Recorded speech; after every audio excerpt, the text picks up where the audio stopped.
Well, welcome to this brief talk on housing insecurity and related health issues. Thanks to our sponsors, Ministries and United Way Halifax. I'm your host, Michelle Porter, and I'm the CEO of Souls Harbour Rescue Mission. Souls Harbour has locations in Halifax, Bridgewater, Truro, the Eastern Shore, and Sydney, Cape Breton. We provide food, clothing, shelter, as well as addictions and abilities training. And I am here today with Kevin Hooper and Dr. Robert Strang, and I will let them make their own introductions. Dr. Strang. Thanks, Michelle. Dr. Rob Strang. I'm the Chief Medical Officer of Health for Nova Scotia and very, very interested and concerned about our current housing situation and happy to do whatever I can do to perhaps make a little bit of a difference. Kevin.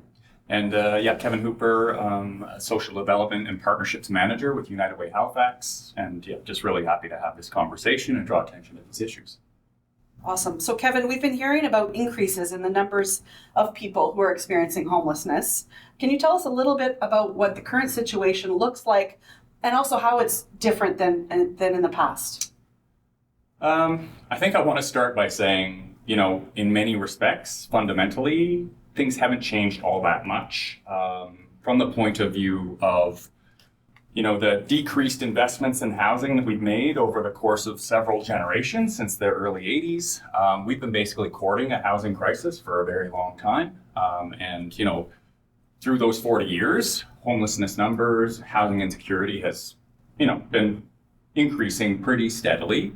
Over the last couple of years, though, we've had some serious events that have challenged a very fragile system. And, I think we're seeing that system collapse on itself right now. So, the pandemic, obviously, but, that led in some respects to a spike in housing costs. We have seen a population increase over the last few years.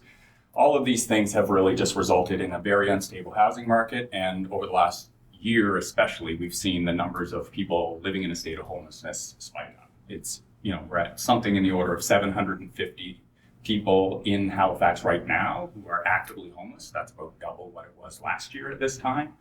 And I think it's just really important to say that, many of those people, many of the people who are new to homelessness are people who have simply been priced out of the market. The people with complex needs, that number has been relatively stable for the last few years. It's people who simply can't afford the housing we have. And we are gradually losing the affordable housing stock that is in the system. The pressures on the market have, caused a lot of landlords to say, that's enough for me, and sell off what they have. Those have either been renovated into higher end units or simply been lost to the system as housing altogether. So we're in a real crisis point right now, but it's been a long time in the making. Wow. Okay, so with all the different scenarios, what do you think is most needed right now for those experiencing homelessness? I think first and foremost, compassion is needed, a recognition that the people in a state of homelessness are equal residents in this community, people who deserve respect, compassion. I think it's also really important to recognize that, when you see somebody sleeping rough, you see somebody in a tent in a park, chances are they have absolutely nowhere else to go. I mean, that's just a kind of a fundamental recognition that I think our community needs to come to. It's certainly not an ideal scenario, and I don't mean to kind of normalize that, but it's the reality right now, and we have to kind of face that. I think one of the big picture items that we need to address, and I referenced it earlier, is stabilizing the affordable housing we have. We are losing, across Canada, estimates are we're losing 3 affordable housing units for every one we develop. In spite of all the attention it's getting, in spite of all the investments that are going into the system right now, we're losing the housing we have. But as far as people who are currently in a state of homelessness, we need to respond to their immediate needs and make sure they're safe and secure. So, that means food, that means support services, and that means some form of shelter, right? And in some cases, that's a homelessness emergency shelter. We need to expand those spaces, warming shelters for the winter, cooling centers for the summer. We need more emergency housing or emergency shelter beds altogether. And we need other alternative means of sheltering. And in some cases, that's going to be tents and sleeping bags. And then, there's other models at work right now, things that we're calling micro shelters or crisis shelters. So I think there's a number of things we need to do in the long term. There's a number of other strategies, as imperfect as they are, that we need to put in place now because we don't have time to wait for new housing to be built. Dr. Strang, what are some of the supportive housing needs that you're advocating for in our community? Yeah, I mean, as Kevin has said, we have a huge issue right now with just basic affordable housing. But within that, there's also what I think about as two key groups that need, along with safe, affordable housing, they also need a variety of social and health supports for them to be able to live successfully in community. We have many people who are currently who are homeless or underhoused, have significant mental health and addiction issues. And we need to actually start by giving them a safe place to live. And the evidence is very clear now that if we start with housing needs, we actually are better able to address the mental health and addiction issues and get better outcomes for those issues. So, but it starts with the basic need is housing. We also have many adults with physical, intellectual, mental disabilities that also need some form of community-based supportive housing. So those are two groups that I think a lot about, and how do we work to support those needs and give the necessary health and social supports, again, to allow people to be successful in living in the community. And you did allude to it, but how does being chronically homeless impact someone's life in terms of their health, their mental health, their well-being, in the long and short term, really? Yeah, I mean, certainly having, it comes in, fundamental needs. So having safe, secure home, having adequate nutrition are fundamental to our health. Without those, we can't be healthy. But also we know that being homeless or underhoused has immediate health risks, whether it's from the severe physical and mental stressors, or wintertime with extremes of weather, extreme cold, extreme heat. All of those present immediate health risks, and there certainly is an increased risk of people of violence towards people when they are underhoused or out on the street. So as far as faith-based groups, they're often looking for ways that they can help, that they can support the vulnerable community members. So what are ways that you suggest that they can help? So there's lots of ways. I think the first thing is to talk in your community. There's already a range of community groups that are out there trying to support needs. So including many faith groups already. So if there's a church, a faith organization that's looking to get involved in this area or do more, I would recommend talk to people who are already doing it, and they'll know what help they kind of need. But certainly we know that things like Shelter Nova Scotia has a housing hub on Gottingen Street. They have an ongoing need for personal hygiene items, for socks, for underwear, those kind of things. My own workplace, we're collecting those kind of items right now to drop off for housing hub. That's just one example. There are already faith groups that are involved in, there's just a new one happening here, a multi-faith group in Sackville, not very far from here, setting up a warming shelter and some some beds as well. So there's lots of ways to help, but I think the best thing would be to reach out and make connections with those who are already doing this work. They will be able to tell you in the most detailed, practical way, in this community, this is where we need help. And then faith groups, churches can then figure out what do they have capacity to support. And Kevin, what about groups that have a higher capacity to do more? Well, I think, reaching out to the existing service agencies is important. Reaching out with donations to those service agencies is critical as well. I mean, they're all at max overcapacity at this point, and they're struggling certainly to meet the need that they're facing.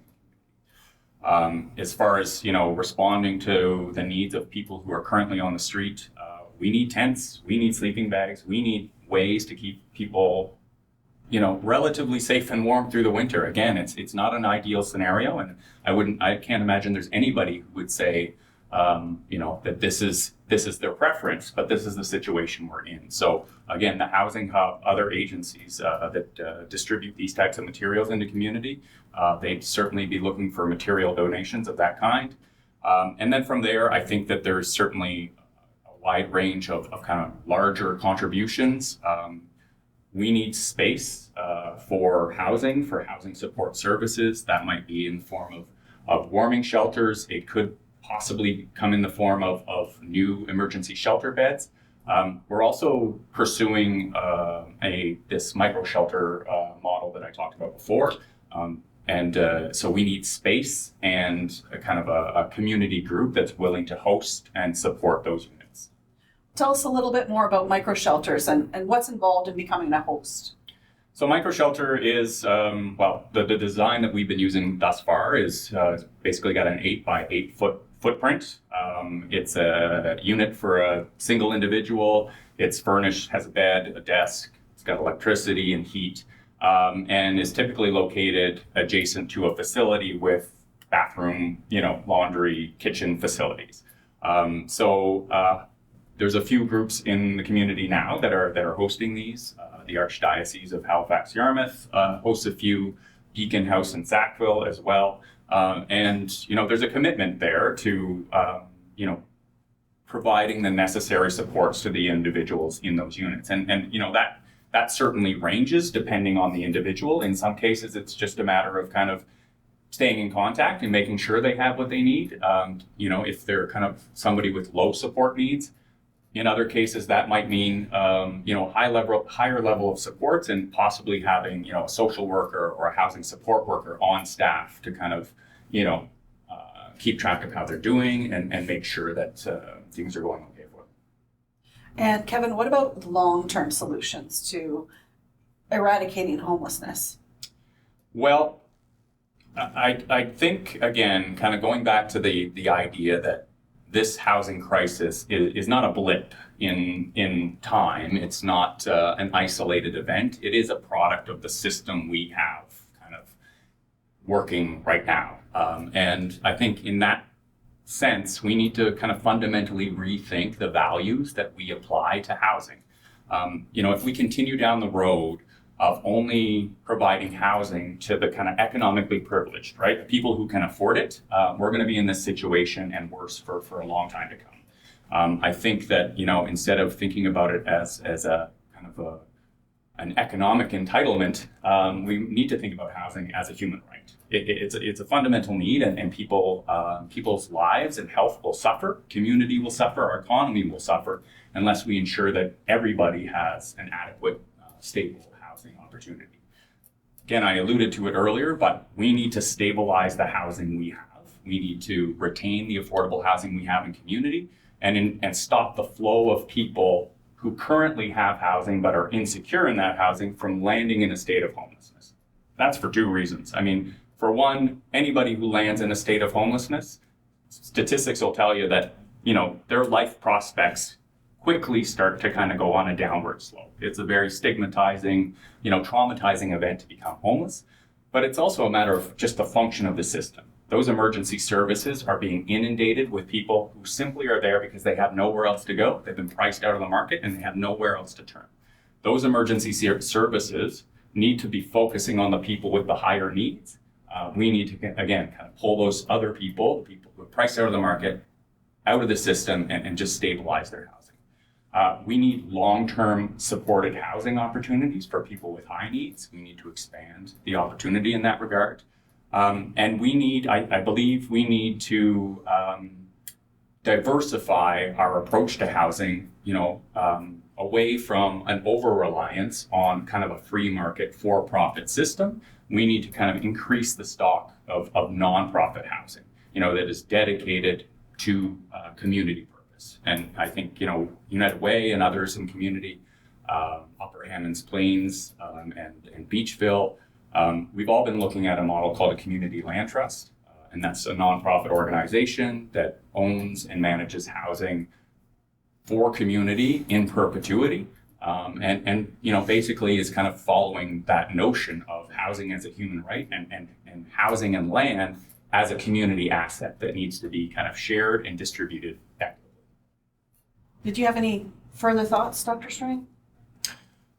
It's really just we have, as Kevin has very articulately outlined, this is a long-standing issue, and we need long-term solutions. But we are in a crisis right now as well, so we need as many people in the community to understand that, and those of us who have more, doing what we can do to support those who are right now living in very precarious situations or have nowhere to live. And they need immediate help as well. So we both need short-term and long-term involvement of the community to understand that this is, I absolutely agree with Kevin, this is a fundamental need, and we all should have the ability to have safe, affordable housing. So, Kevin, what are some of the churches that are already involved in meeting this crisis? There's a good number who have been involved for a long time. St. Matthew's, downtown Halifax, played a big role in the housing supports over time, but recently Christchurch and Dartmouth, St. Benedict's, and Rock Church, recently have kind of gotten involved and shown a real interest in doing what they can to support the issues. And in some cases, that's, hiring on housing support workers to kind of, do outreach in their community. In other cases, it's providing, physical space to house and support people. So I personally think that there's a huge resource here that could be of huge benefit to this issue. And as long as we get the word out and people are going to recognize the opportunity they have with the resources at their disposal, we'll be in a much better place. And can you talk about marginalized community groups in relation to housing insecurity?